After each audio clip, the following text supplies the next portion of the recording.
Alhamdulillahirrabbilalamin. Pada pagi hari ini kita berkumpul dalam pengibasan budaya positif di SD 4 Sadang.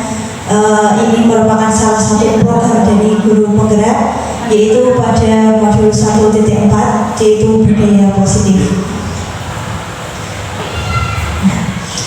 Apa itu budaya positif? Nah, pada budaya positif ini saya akan menjelaskan. Ini sangat penting sekali untuk sekolah kita, terutama untuk budaya positif.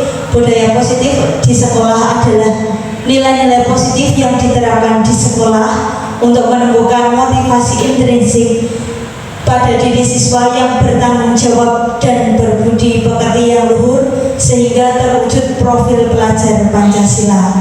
Untuk umur ini kan kita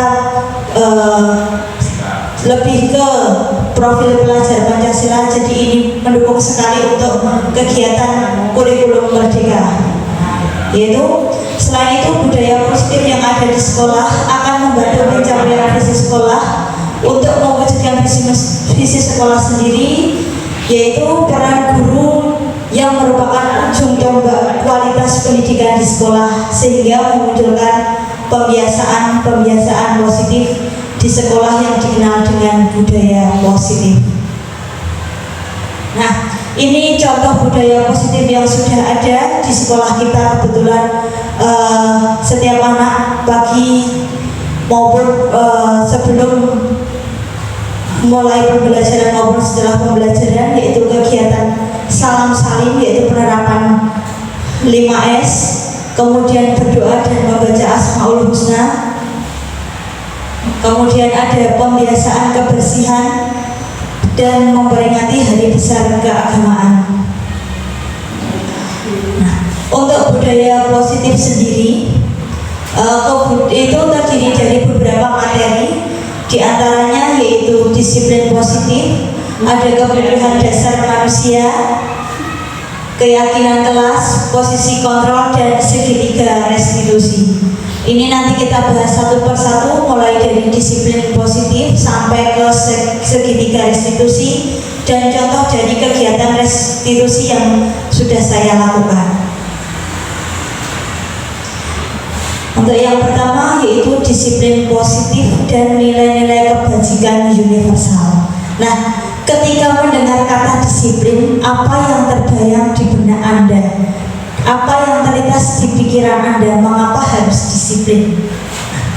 Disiplin memang kita lebih ke adanya hukuman, ketidaknyamanan, kepatuhan, perintah, tata tertib, peraturan, teratur, dan lain sebagainya. Itu mungkin yang ada di benak kita tentang apa itu disiplin. Tapi dari budaya positif ini, disiplin itu berbeda sekali dengan apa itu, dengan hukuman, ketidaknyamanan, kepatuhan, dan sebagainya. Nah, yang dimaksud dengan disiplin yang dimaksud yaitu disiplin diri yang memiliki motivasi internal. Jika kita tidak memiliki motivasi internal, maka kita memerlukan pihak lain untuk mendisiplinkan kita, atau motivasi eksternal, karena berasal dari luar, bukan dari dalam diri kita sendiri. Intinya disiplin di sini yaitu disiplin diri sendiri. Kita mulai dari diri sendiri tanpa adanya paksaan dari orang lain. Itu adalah yang namanya sikap disiplin. Disiplin diri juga mempelajari bagaimana cara kita mengontrol diri dan bagaimana menguasai diri untuk memilih tindakan yang mengacu pada nilai-nilai yang kita hargai agar tercapai tujuan mulia yang diinginkan. Agar kita menjadi disiplin diri, berikut adalah nilai-nilai kebajikan yang bisa ditampilkan, yaitu yang pertama profil pelajar Pancasila yang kita kenal dengan bisa dinyanyikan juga, itu profil pelajar Pancasila. Kemudian ada IPO Primary Years Program atau PJP. Kemudian 9 pilar karakter atau Indonesia Character Foundation atau IAHF, petunjuk seumur hidup dan keterampilan hidup, yaitu terdiri dari keterampilan hidup kita. Kemudian ada the seven essential virtues atau building moral intelligence. Dan yang keenam, the virtual project atau project nilai-nilai kebajikan.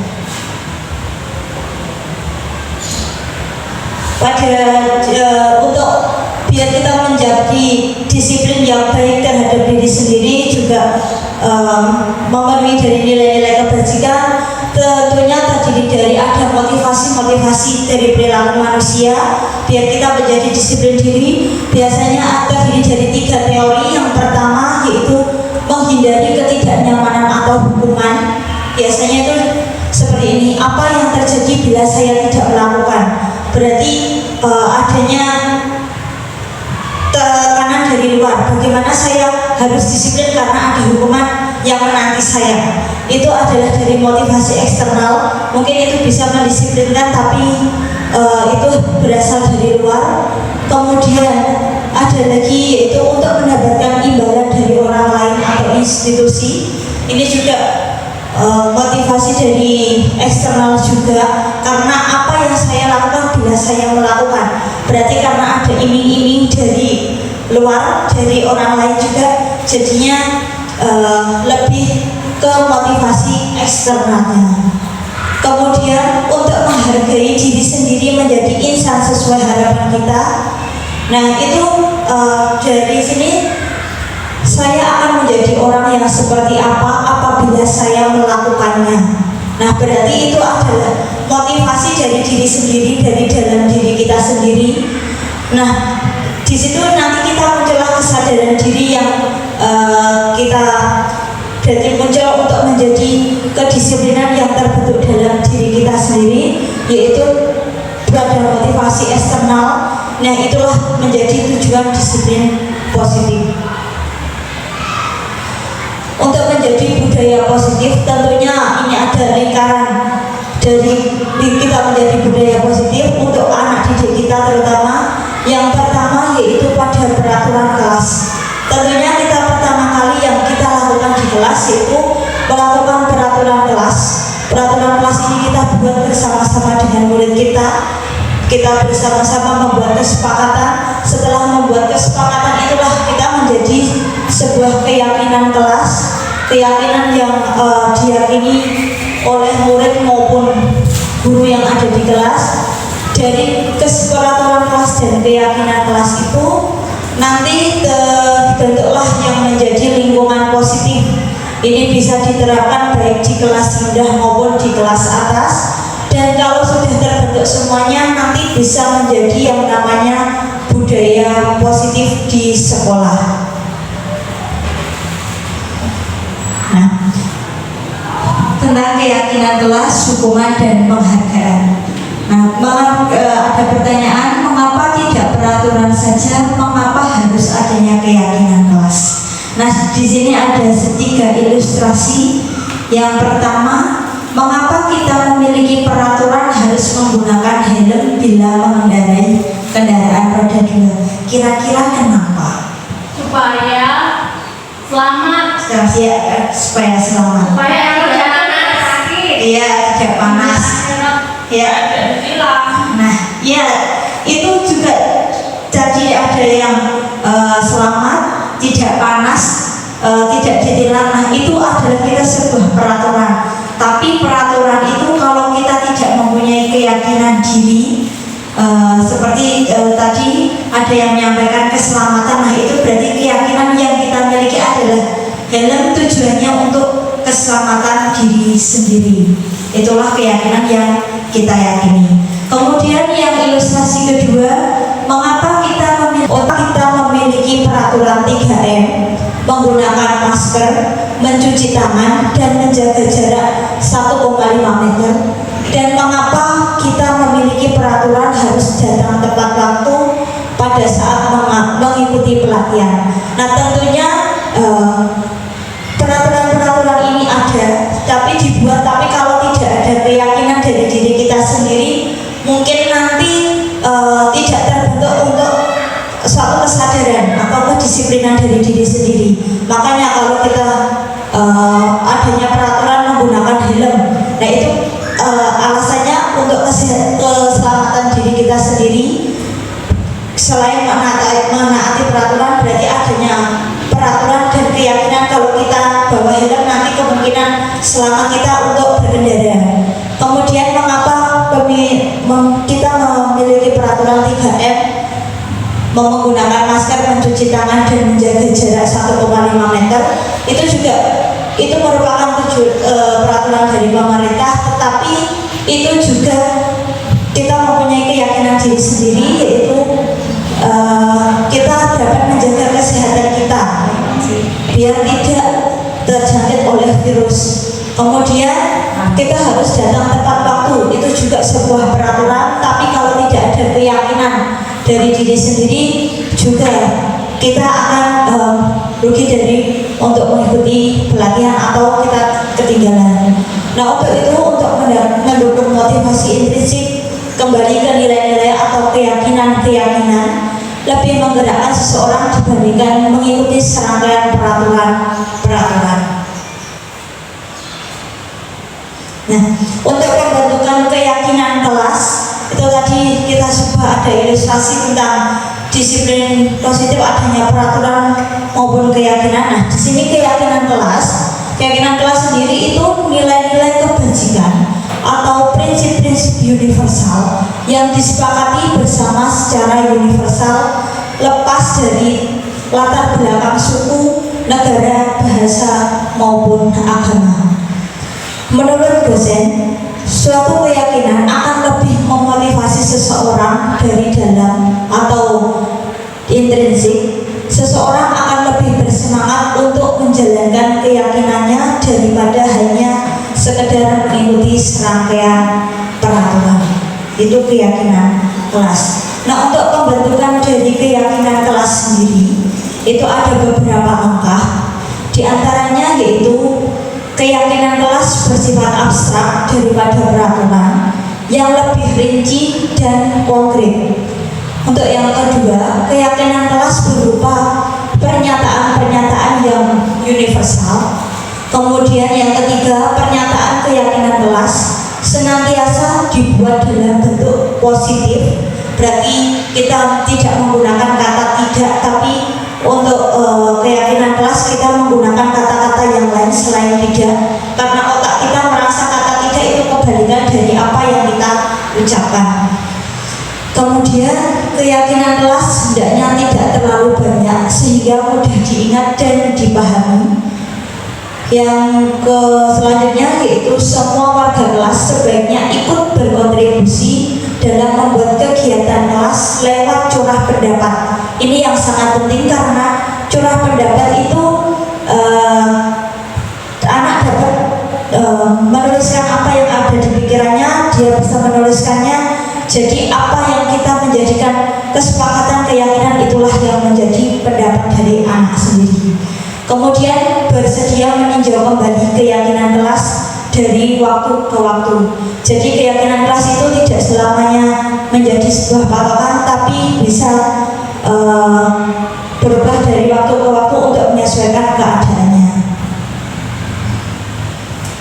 Nah, di sini ada contoh dari peraturan dan keyakinan kelas. Untuk peraturannya, contohnya yaitu selalu kembalikan buku ke tempatnya. Ini untuk keyakinan kelasnya atau nilai kebajikan yang ketujuh, yaitu merupakan sebuah tanggung jawab.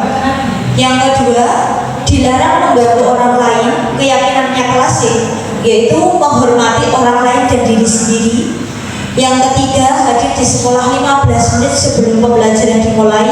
Berarti ini keyakinannya yaitu saling menghormati orang lain dan komitmen pada tujuan, atau kita lebih ke komitmen yang kita lakukan.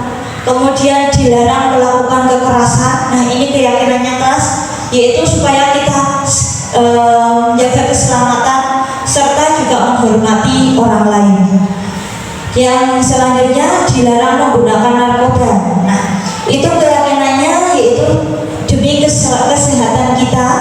Kemudian bergantian atau menunggu giliran, yaitu menghormati orang lain serta melatih dari kesabaran diri sendiri. Yang selanjutnya, gunakan masker. Nah, seperti ilustrasi yang tadi, keyakinannya yaitu supaya kita terjaga kesehatan kita serta keselamatan kita terhindar dari berbagai virus. Dan yang terakhir, jangan berlari di kelas atau di koridor. Nah, ini penting sekali karena anak-anak juga sering lari-larian. Nah, itu keyakinannya biar kita apa? Selamat serta kita menjaga keamanan dari diri sendiri maupun orang lain. Berikut contoh penerapan keyakinan kelas yang sudah saya lakukan. Yang pertama yaitu saya membimbing dulu kesepakatan tentang keyakinan kelas. Saya menjelaskan dulu apa yang untuk membuka mindset dari anak-anak, apa sih yang ada di pikirannya biar mereka bisa curhat yang dikeluh kesahkan selama ini. Kemudian setelah mereka mengetahui apa yang menjadi keinginan serta pemikirannya, kemudian menuliskan keyakinan kertas itu sendiri. Kebetulan saya menggunakan post-it. Setelah menuliskan, mereka dapat menampilkan keyakinan kelas sebelum kita bahas bersama-sama untuk menjadikan sebuah kesepakatan dan keyakinan kelas. Dan yang terakhir, menuliskan hasil dari keyakinan kelas itu sendiri. Nah, itulah contoh dari keyakinan kelas. Nah, kalau tidak melaksanakan keyakinan kelas, kemungkinan konsekuensinya kita harus terima konsekuensinya. Tapi dalam di sini konsekuensi beda dengan hukuman. Tapi di sini dihukum, tapi oleh penghargaan. Banyak sekali kata dihukum, tapi ini dihukum oleh penghargaan. Nah, kalau dihukum oleh penghargaan berarti kita lebih terbebani adanya sebuah penghargaan. Penghargaan itu bisa menyebabkan kita, yang pertama, pengaruh jangka pendek dan jangka panjang. Kita dapat seperti ini. Kalau kita dipuji orang dengan yang lain, pasti kita terlalu beban dengan sebuah penghargaan itu. Nah, itu adalah sebuah dari penghargaan, tapi yang pada akibatnya nanti menghukum pada diri kita sendiri karena kita lebih terbebani dengan pendapat-pendapat dari orang lain. Itu adalah dihukum oleh penghargaan. Kemudian penghargaan menghukum, penghargaan mengurangi ketepatan. Karena sering dipuji juga, kita kadang lebih menyepelekan, lebih oh ya aku sudah seperti ini. Nah, kita jarang mengoreksi diri sendiri, jadinya itu juga merupakan bahaya bagi kita karena kita dihukum oleh penghargaan. Kemudian penghargaan tidak efektif. Kalau tidak efektif ini karena biasanya tidak sesuai dengan apa yang kita lakukan. Kadang kita menginginkan sesuatu yang lebih, tetapi yang memberikan penghargaan itu tidak sesuai apa yang kita harapkan. Dan yang terakhir, penghargaan merusak hubungan. Ini yang paling membahayakan karena nanti misalnya saling memuji, saling memberikan penghargaan, tapi bisa mengabaikan yang lain yang tidak menerima penghargaan. Jadi itu sangat merusak hubungan di antara terutama pada anak-anak. Nah, di sini ada sebuah tindakan antara hukuman atau konsekuensi. Di sini bisa monggo ke yang lain, bisa ini termasuk hukuman atau konsekuensi. Pernyataan tentang tindakan guru yang pertama, mencatat 100 kali di dalam buku kalimat. Saya tidak akan terlambat lagi karena terlambat ke sekolah. Kira-kira hukuman atau konsekuensi? Konsekuensi. Ada konsekuensi, ada hukuman. Terus yang kedua, lari mengelilingi lapangan basket 2 kali karena terlambat hadir ke sekolah. Konsekuensi atau hukuman? Konsekuensi hukuman ya. Yang ketiga, murid diminta untuk push up 15 kali karena tidak menggunakan masker ke sekolah. Hukuman, konsekuensi. Yang selanjutnya, menggantikan kertas tugas teman yang telah dicoret-coret. Hukuman atau konsekuensi? Konsekuensi. Membersihkan tumpahan air di meja tulis karena tersenggol pada saat belajar. Konsekuensi. hukuman. Terus meminta murid tidak mengenakan sepatu seharian di sekolah karena tidak menggunakan sepatu hitam, konsekuensi. Lari mengelilingi lapangan basket 2 kali karena terlambat 10 menit untuk pelajaran PCOK, konsekuensi hukuman. Ternyata ada 2 jawaban. Memang jawabannya kalau tidak hukuman ya konsekuensi. Di situ ada mencatat 10 kali di dalam buku kalimat. Di situ saya tidak akan terlambat lagi karena terlambat ke sekolah. Lari mengelilingi lapangan basket 2 kali karena terlambat hadir di sekolah. Yang ketiga, murid diminta untuk push up 15 kali karena tidak menggunakan masker ke sekolah. Yang keempat, menggantikan kertas tugas teman yang telah dicoret-coret. Yang kelima, membersihkan tumpahan air di meja tulis karena tersenggol saat belajar. Selanjutnya, meminta murid tidak menggunakan sepatu seharian di sekolah karena tidak mengenakan sepatu hitam. Dan yang terakhir, lari mengelilingi lapangan basket 2 kali karena terlambat 10 menit untuk pelajaran PCOK. Nah, di sini juga yang nomor 1 itu termasuk hukuman karena saya tidak akan terlambat lagi. Nah, itu hukuman karena hukuman itu mencatat 100 hukuman itu bentuk dari sebuah yang kita tidak ketahui secara tiba-tiba, yang kita tidak mempersiapkan dulu, biasanya itu secara langsung. Nah, kalau biar tidak terlambat lagi, kita dihukum mencatat 100 kali dalam buku. Nah, itu termasuk adalah hukuman. Terus yang kedua, lari mengelilingi lapangan basket 2 kali karena terlambat hadir di sekolah. Itu juga merupakan hukuman karena bentuk dari penggunaan fisik. Jadi itu adalah sebuah hukuman karena tadi hukuman itu tiba-tiba dan menggunakan yang namanya kekuatan fisik. Terus yang ketiga, murid diminta untuk push up 15 kali karena tidak menggunakan masker ke sekolah. Itu juga hukuman karena adanya penggunaan fisik. Kemudian menggantikan kertas tugas teman yang telah dicoret-coret. Kalau ini dinamakan konsekuensi karena dia harus tahu, karena mencoret-coret itu perbuatan yang keliru, jadinya beliau harus menggantikannya. Kemudian membersihkan tumpahan air di meja tulis karena tersenggol pada saat belajar. Ini juga merupakan sebuah dari konsekuensi karena kalau menumpahkan air itu berarti anak harus punya tanggung jawab sendiri, jadinya mereka harus punya konsekuensi untuk membersihkan. Kemudian yang selanjutnya, murid disuruh untuk mengenakan sepatu seharian karena tidak menggunakan sepatu hitam. Nah, itu juga sebuah hukuman karena itu juga secara tiba-tiba. Kemudian untuk lari mengelilingi lapangan basket 2 kali karena terlambat 10 menit untuk pelajaran PCOK, itu juga konsekuensi karena kalau tidak mengikuti pelajaran sudah ada konsekuensi dari kesepakatan antara guru dan anak, itu dinamakan dengan konsekuensi. Kemudian untuk kebutuhan dasar manusia, dari adanya hukuman dan konsekuensi itu juga adanya hubungannya erat antara kebutuhan dasar manusia. Kebutuhan dasar manusia itu aslinya hanya ada 5. Yang pertama survival, karena kita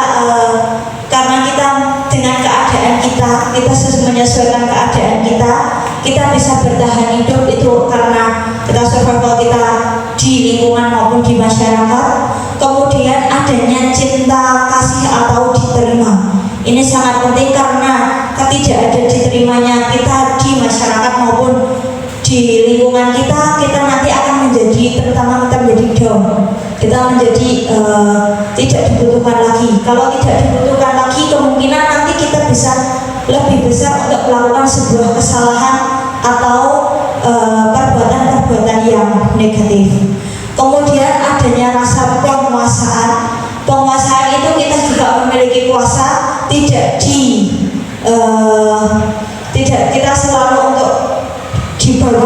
selalu untuk dikekang juga. Kemudian kebebasan, ini kebebasan kita untuk memilih apapun. Kita kebebasan baik kita berpendapat, kita bebas melakukan apapun tanpa adanya dari tekanan orang lain. Dan yang terakhir adalah kesenangan, karena kesenangan juga sangat penting karena untuk agar kita terhindar dari nilai-nilai yang negatif dari kegiatan yang telah kita lakukan, agar tidak membuat sebuah kesalahan-kesalahan. Kemudian dari situ juga, setelah kita mengetahui kebutuhan dasar dari manusia, ada 5 posisi kontrol yang harus kita ketahui, dan ini sebagai guru khususnya untuk kegiatan di kelas. Yang pertama sebagai penghukum, yang kedua pembuat rasa bersalah, yang ketiga sebagai teman, yang kelima sebagai pemantau, dan yang kelima sebagai manajer. Untuk penghukum, untuk guru sendiri, kita biasanya kalau di posisi ini, kalau anak melakukan kesalahan, kita langsung cepat-cepat menghukum, tidak mengerjakan PR, nanti dikasih PR lagi dan lagi. Anak harus menuliskan 100 kali untuk menuliskan PR. Itu adalah sebuah dari hukuman. Kemudian ada yang kedua, yaitu membuat merasa bersalah, yaitu pada posisi ini biasanya guru membuat siswa itu untuk merasakan rasa bersalahnya. Misalnya gini, kenapa kamu tidak mengerjakan PR ini, kan nanti kamu ya tak laporkan orang tuamu dan yang lain-lain. Nah, dia karena dengan seperti itu anak akan merasa bersalah. Ini juga sebaiknya tidak dilakukan karena nanti anak merasa down juga. Kemudian yang ketiga yaitu posisi sebagai teman, di mana dalam teman kita, anak kita dapat menyampaikan kesalahannya, tapi kita berasa seperti teman. Kita menyampaikan dengan cara yang tidak terlalu formal, jadinya anak tahu kesalahannya juga. Tapi ini kadang anak, kalau kita sudah menjadi teman, kadang anak menganggap kita sebagai seorang temannya dan kadang mengabaikan apa yang kita ajarkan. Kemudian yang sebagai pemantau, untuk sebagai pemantau ini ada yang pertama kali yang kita lakukan, ada konsekuensi yang sudah disepakati bersama atau sudah memiliki kesepakatan. Misalnya kalau kita tidak terlambat datang ke kelas, itu dari pemantau. Misalnya anak nanti sebagai konsekuensinya dia tidak istirahat, itu sebagai pemantau. Biasanya seperti ini. Misalnya Andi, kamu tidak terlambat ke sekolah selama 15 menit. Dari ini si guru nanti langsung seperti ini. Sebagai konsekuensinya apa? Nah, dia tinggal di kelas selama 15 menit tanpa istirahat. Itu sebagai pemantau. Tapi itu juga dilakukan dirasa kurang tepat. Tapi yang posisi yang paling terakhir ini sebagai posisi manajer, yaitu di mana guru dan anak juga sudah mempunyai kesepakatan dan keyakinan kelas, di mana guru dan murid ini nanti menyelesaikan permasalahan tidak dengan hukuman, tidak dengan apa, tapi dengan menyelesaikan secara bersama-sama dan mencari solusi dari kegiatan, dari kesalahan-kesalahan yang anak lakukan tanpa dia mengejas atau menghukum si anak tersebut. Nah, di sini ada dari 5 posisi kontrol, yaitu penghukum, pembuat merasa bersalah, teman, pemantau, manajer. Misalnya ini dari kegiatan penghukum, ada guru berbuat. Di sini membacanya ke bawah. Jadinya kalau penghukum, guru berbuat menghardik, menunjuk-nunjuk, menyakiti, menyindir. Biasanya guru berkatanya seperti ini. Kalau tidak melakukan awas ya, rasakan ya. Nah, itu sebagai penghukum. Hasilnya nanti anak lebih ke memberontak serta menyalahkan orang lain dan terus berbohong. Itu karena hukuman. Terus kaitannya dengan dunia kualitas, murid meletakkan guru di luar dunia berkualitas. Artinya guru kalau sering menghukum tidak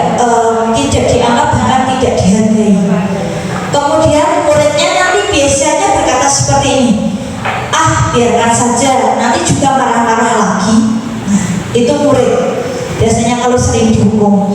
Dampaknya pada murid nanti akan mengulangi dan mengulangi dari kesalahan tersebut. Untuk yang kedua, membuat merasa bersalah.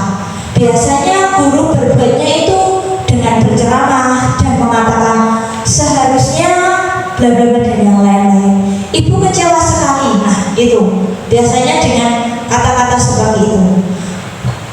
Kemudian setelah itu gurunya juga berkata, kamu seharusnya, kamu sudah tahu ibu lelah sekali melakukannya, ibu stres. Nah, itu perkataan yang sering karena pembuat merasa bersalah, di mana anak itu dibuat karena kesalahannya itulah dia lebih bersalah lagi pada kesalahannya.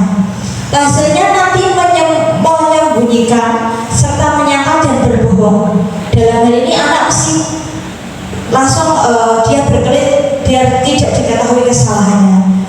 Kaitannya dengan dunia berkualitas, murid meletakkan guru di dalam dunia berkualitas. Ini bedanya dengan di penghukum.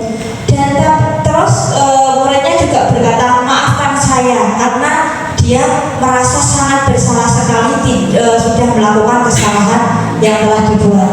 Jadinya ini juga berdampak sekali karena apa?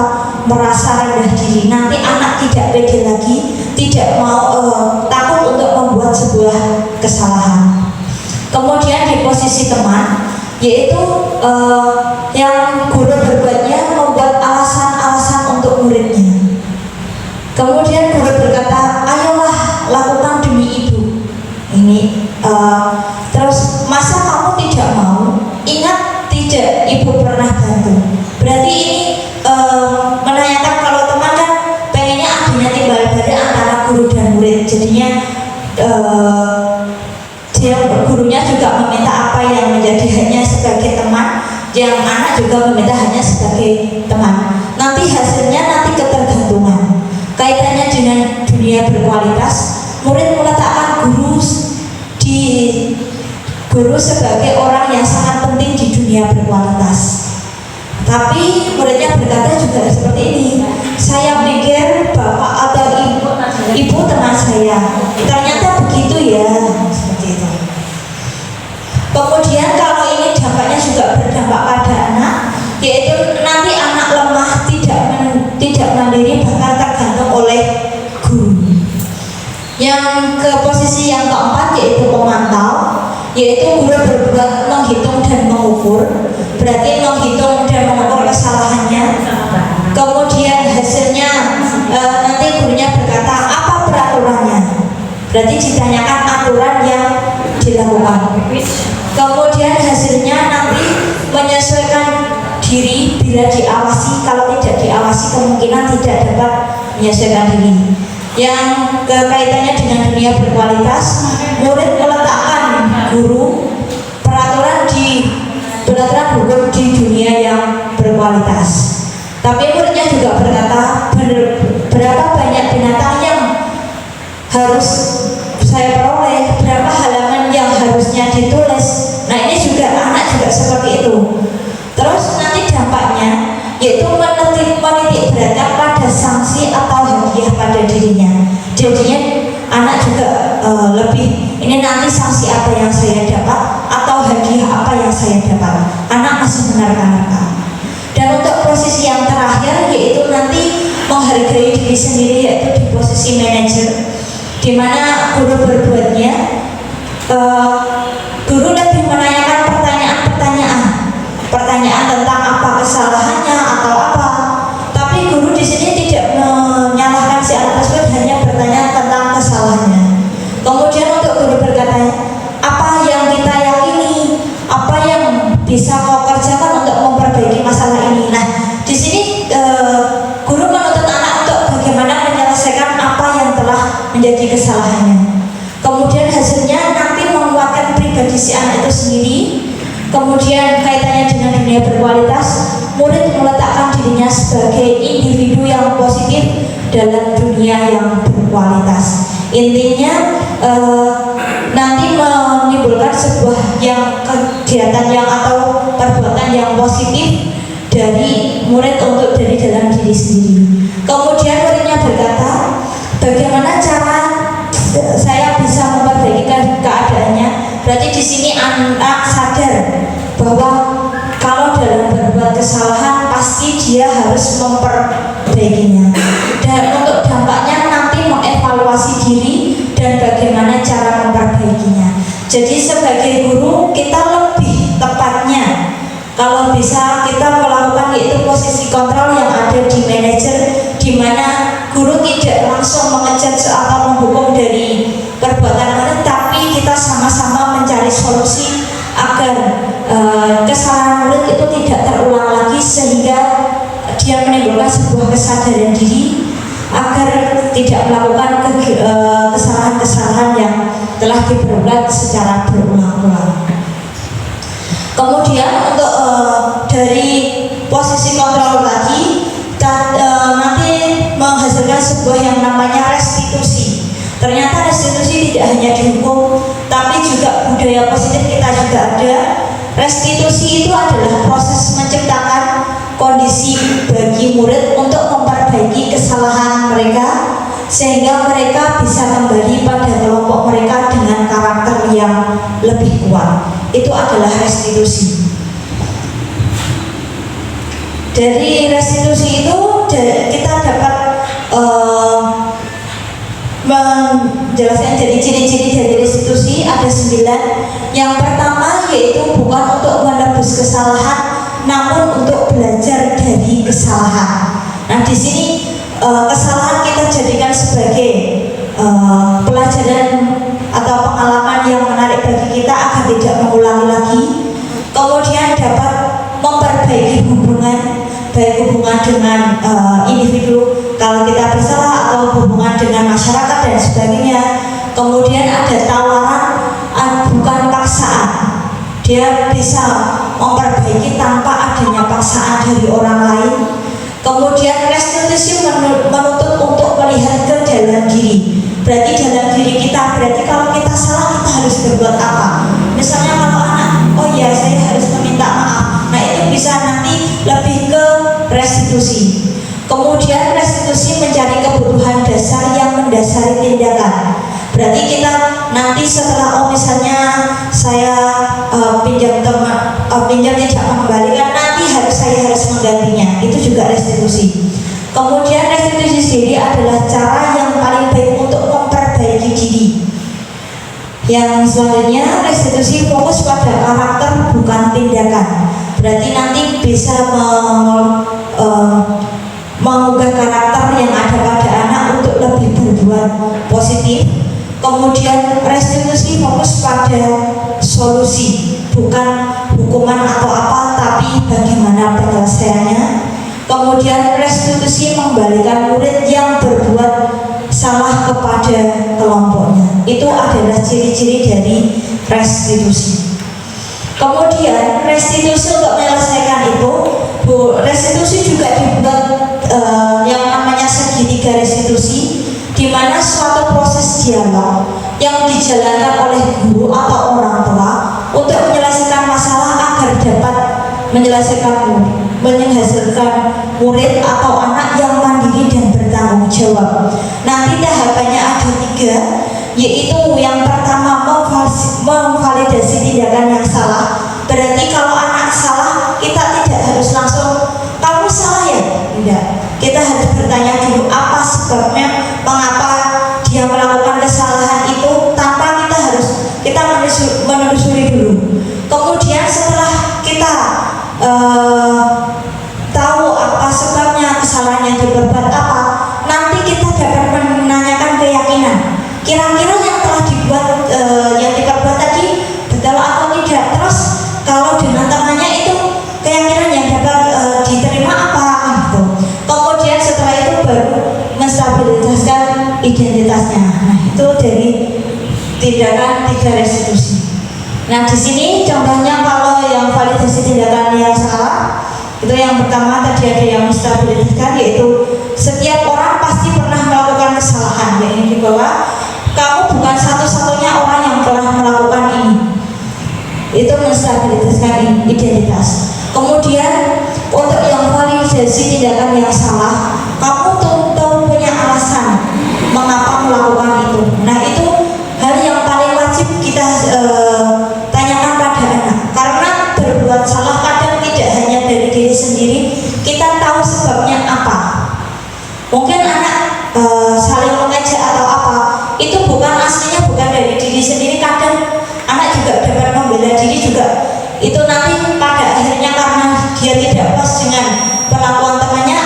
bisa juga melakukan sebuah kesalahan.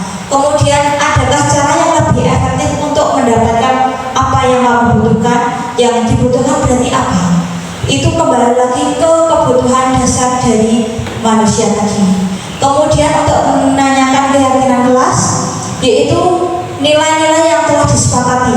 Berarti setelah kita tahu kesalahannya apa, kemudian bagaimana solusinya, nah itu kita dapat menyelesaikannya. Dan kalau menyelesaikan itu kita tidak harus, gurunya tidak harus marah-marah agar anak tidak takut dalam mengakui perbuatan, tapi kita sama-sama untuk menyelesaikan dan mengetahui bagaimana keyakinan yang telah kita peroleh tersebut. Itu dari segitiga restitusi. Kemudian di sini ada contoh dari segitiga restitusi yang pernah saya lakukan. Berikut adalah contohnya.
Berikut tadi adalah contoh dari kegiatan segitiga restitusi. Jadi kalau kita anak membuat kesalahan, kita tidak harus mengejar terlebih dahulu, tapi menanyakan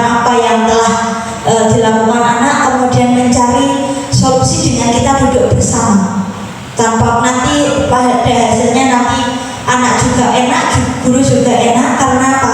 Kita sama-sama tidak membuang energi, tapi mencari solusi untuk kegiatan bersama.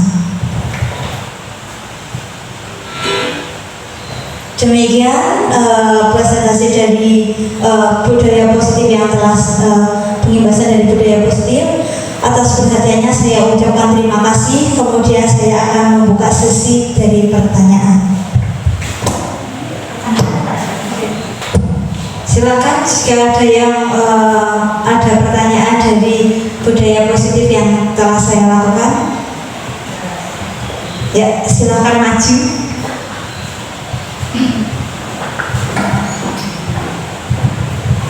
Ya, terima kasih atas kesempatan yang diberikan.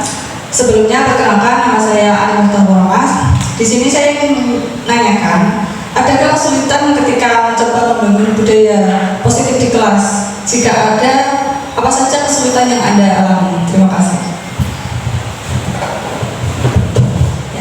Selanjutnya ya, saya akan menjawab dulu pertanyaan dari Bu Ani. Terima kasih atas pertanyaannya. Pertanyaannya sangat baik sekali. Karena tadi kesulitan dalam melakukan budaya positif di sekolah. Memang kita sesuatu yang baru, memang banyak kesulitannya dilakukan di sekolah. Kesulitannya terutama pada mindset baik dari guru maupun anak-anak. Kadang membuat sebuah kebijakan baru atau kebiasaan-kebiasaan baru yang positif itu mungkin dirasa kalau sekolah di desa masih agak kesulitan, tapi itu tidak membuat jadi hambatan kita semua. Karena kalau kita bersama-sama, kita bersatu untuk menuju sebuah budaya yang positif, nanti pasti kalau sedikit demi sedikit nanti pasti akan terlaksana juga budaya positif yang kita inginkan. Misalnya saja kita pertama mungkin anak disuruh berdoa juga, kadang anak masih ada yang suka kadang menyepelekan, ada yang main sendiri. Tapi lama-kelamaan kalau budaya positif itu dilaksanakan di sekolah dengan sungguh-sungguh dan kita bersatu mensatukan tekadnya kita untuk berbudaya positif, mungkin itu dapat menangkal dari kesulitan-kesulitan yang kita hadapi. Intinya mindset anak harus kita atur, juga mindset orang tua atau guru juga kita atur. Jadi kita bersama-sama untuk melaksanakan budaya positif itu sendiri. Terima kasih. Bagaimana Bu Ani? Ya, terima kasih. Untuk pertanyaan kedua, silakan, ada yang mau ditanyakan? Silakan maju ke depan.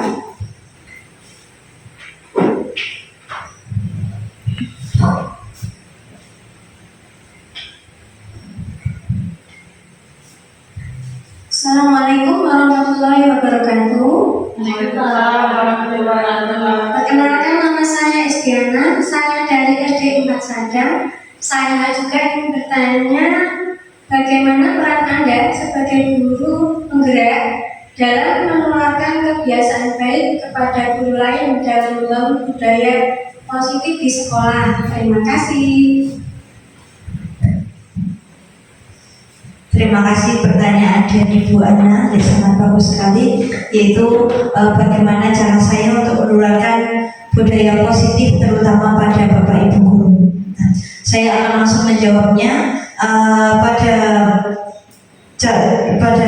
kesempatan ini juga cara saya menularkan budaya positif yang pertama yaitu pertama memang seperti ini, kita pengibasan juga tentang budaya positif. Yang kedua juga kita harus melalui berbagai contoh atau teladan yang dari sikap kita sendiri untuk melaksanakan kegiatan budaya positif. Kemudian juga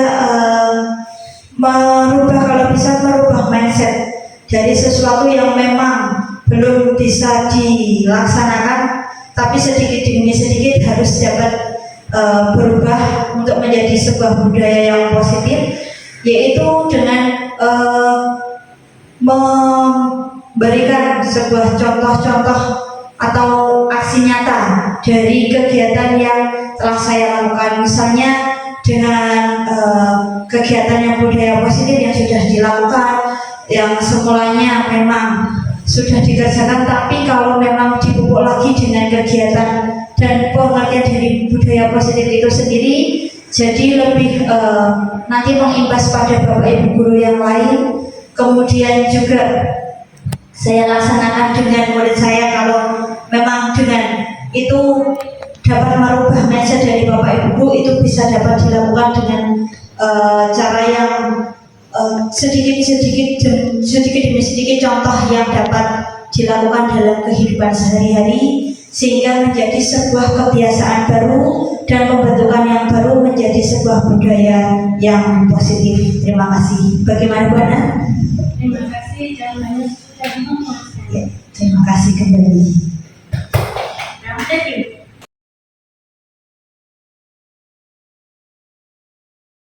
Di sini kita nanti sebelumnya tapi kita membahasnya dengan yang namanya kesepakatan atau keyakinan kelas. Dulu yang pernah praktek sama Bidan kan ada keyakinan kelas, ya. Salah satunya nanti kita buat sama-sama. Keyakinan kelas itu misalnya apa? Misalnya kesepakatan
Yang kedua, membersihkan kelas bersama-sama. Setuju?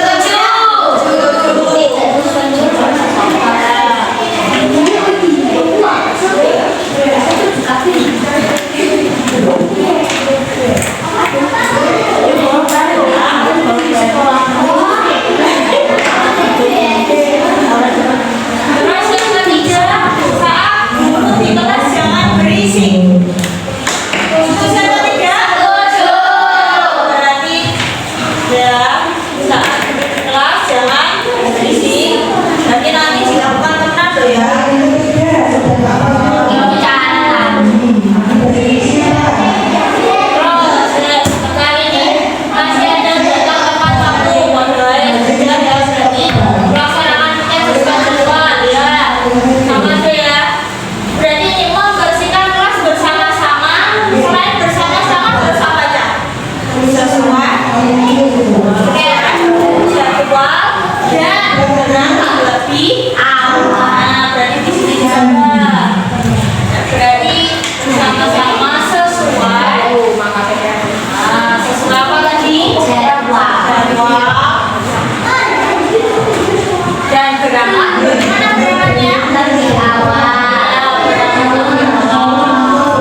Thank you.